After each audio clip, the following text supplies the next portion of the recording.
Starting the third video on the playlist Inse Miliye and talking to Ajai Shukla, the consulting editor for Business Standard. My next question to you, Ajay, is that talking about the Ukraine war, the recent disturbances in Gaza, how do you as a defense correspondent view the coverage of those two theaters of war?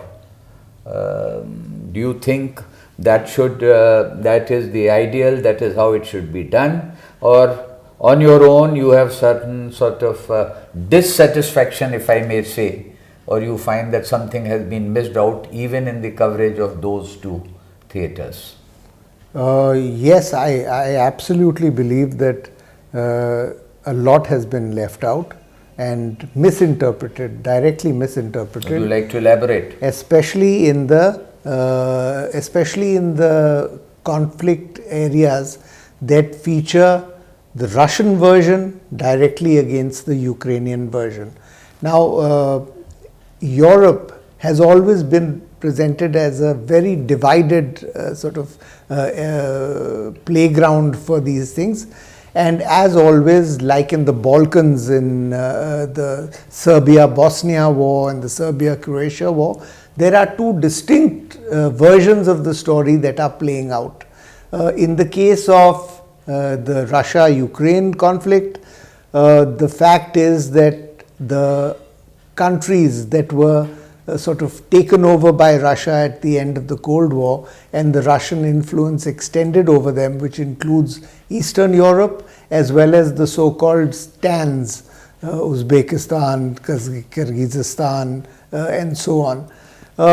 They have a different Russianized version of the story, and then NATO puts forward its own version of the story. So I think it's a very you need to know this narrative very carefully if you want to avoid being taken onto a parallel path by the reporting agencies.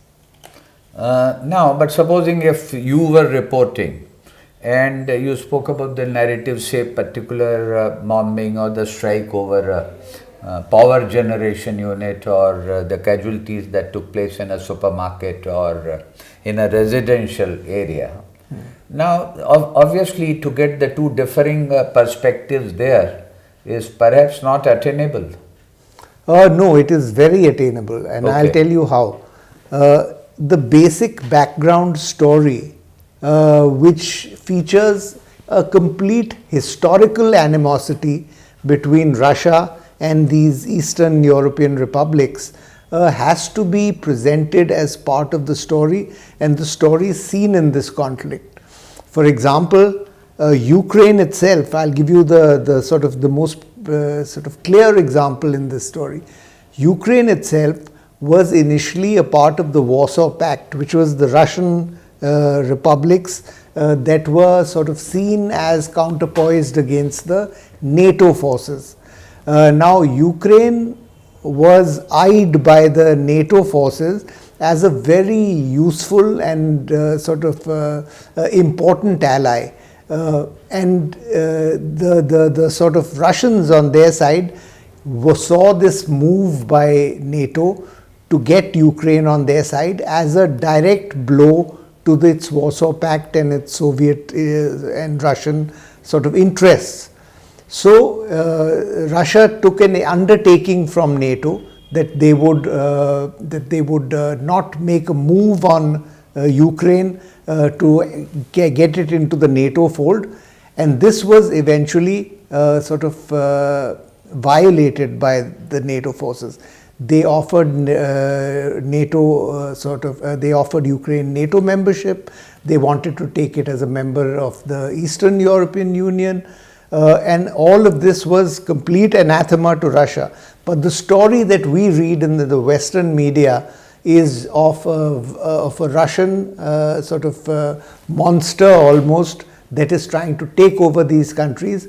You seldom hear the backstory about how NATO is also making an outreach for them.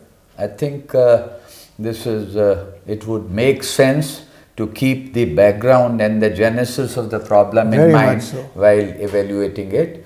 And thanks for that. With this, we come to the end of this video, and the Gaza part is still remaining. We would cover that in the next question. Thank you.